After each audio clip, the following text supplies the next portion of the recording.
Hi ಎಲ್ರಿಗೂ ನಮಸ್ಕಾರ. ನಮ್ಮ ಕೋಡಿಂಗ್ ಗ್ರಹ ಯೂಟ್ಯೂಬ್ ಚಾನಲ್ಗೆ ಸ್ವಾಗತ. ಆಲ್ರೆಡಿ ತಮ್ನೇಲ್ ನೋಡೇ ಗೊತ್ತಾಗಿರುತ್ತೆ. We are starting our coding session with HTML.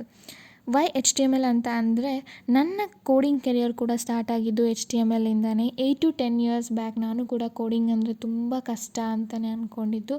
But ಯಾವಾಗ HTML ಕಲಿಯೋಕ್ಕೆ ಸ್ಟಾರ್ಟ್ ಮಾಡಿದ್ನೋ it's really I felt like it is easy. Then HTML ಆದಮೇಲೆ ನೆಕ್ಸ್ಟು ಬ್ಯಾಕ್ ಆ್ಯಂಡ್ ಲ್ಯಾಂಗ್ವೇಜಸ್ ಕೂಡ ನನಗೆ ಈಸಿ ಅಂತ ಅನ್ನಿಸ್ತು. ಸೊ ಎಷ್ಟೊಂದು ಜನ ಕೋಡಿಂಗ್ ಅಂದರೆ ಕಷ್ಟ ಅಂತ ಅಂದ್ಕೊಂಡಿರ್ತೀರ. ಸೊ ಆ ಥಿಂಕಿಂಗ್ ಎಲ್ಲ ಸೈಡಲ್ಲಿಡಿ, come let start with HTML.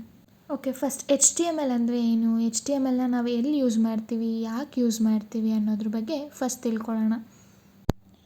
HTML hyper text markup language. ಇದನ್ನು ವೆಬ್ಸೈಟ್ ಸ್ಟ್ರಕ್ಚರ್ ಕ್ರಿಯೇಟ್ ಮಾಡೋಕ್ಕೆ ಯೂಸ್ ಮಾಡ್ಕೊತೀವಿ. ನಿಮ್ಗೊಂದು ಎಕ್ಸಾಂಪಲ್ ಕೊಡ್ತೀನಿ. ಇದೊಂದು ರಿಜಿಸ್ಟ್ರೇಷನ್ ಫಾರ್ಮ್. ಈ ಫಾರ್ಮಲ್ಲಿ 3 ಫೀಲ್ಡ್ಸ್ ಇದೆ: user name, email, password and 1 button, submit button. ಈ ಸ್ಟ್ರಕ್ಚರ್ ನಾವು ಇದೇನು ಕ್ರಿಯೇಟ್ ಮಾಡಿದ್ದೀವಲ್ಲ, ಇದು HTML ಯೂಸ್ ಮಾಡ್ಕೊಂಡು ಮಾಡಿದ್ದೀವಿ. ಓಕೆ, ನೆಕ್ಸ್ಟ್ HTML ಬಂದು ಪ್ರೋಗ್ರಾಮಿಂಗ್ ಲ್ಯಾಂಗ್ವೇಜಾ? No, it's not a programming language. ಇದೊಂದು ಮಾರ್ಕಪ್ ಲ್ಯಾಂಗ್ವೇಜ್.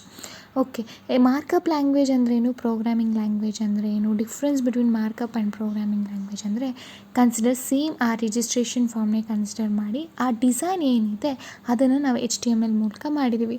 ಇವಾಗ ನೆಕ್ಸ್ಟ್ ಆ ಫೀಲ್ಡ್ಸನ್ನ ನಾನು ಫಿಲ್ ಮಾಡ್ತೀನಿ.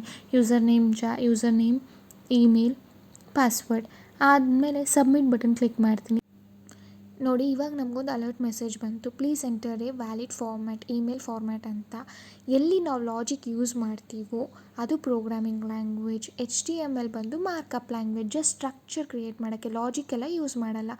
ಪ್ರೋಗ್ರಾಮಿಂಗ್ ಲ್ಯಾಂಗ್ವೇಜಲ್ಲಿ ಲಾಜಿಕ್ ಯೂಸ್ ಮಾಡ್ತೀವಿ. HTML ಬಂದು markup language. Python, Java script ಇದೆಲ್ಲ ಪ್ರೋಗ್ರಾಮಿಂಗ್ ಲ್ಯಾಂಗ್ವೇಜ್. ಇದರಲ್ಲಿ ಲಾಜಿಕ್ ಯೂಸ್ ಮಾಡ್ತೀವಿ. ಓಕೆ ಫ್ರೆಂಡ್ಸ್, ಇದು ಜಸ್ಟ್ ಇಂಟ್ರಡಕ್ಷನ್ ವಿಡಿಯೋ ಆಗಿರುತ್ತೆ. ನಮ್ಮ ನೆಕ್ಸ್ಟ್ ಸೆಷನ್ಸಲ್ಲಿ ನಾವು ವಿತ್ ಲೈವ್ ಎಕ್ಸಾಂಪಲ್ HTMLನ ಕಲಿಯೋಣ.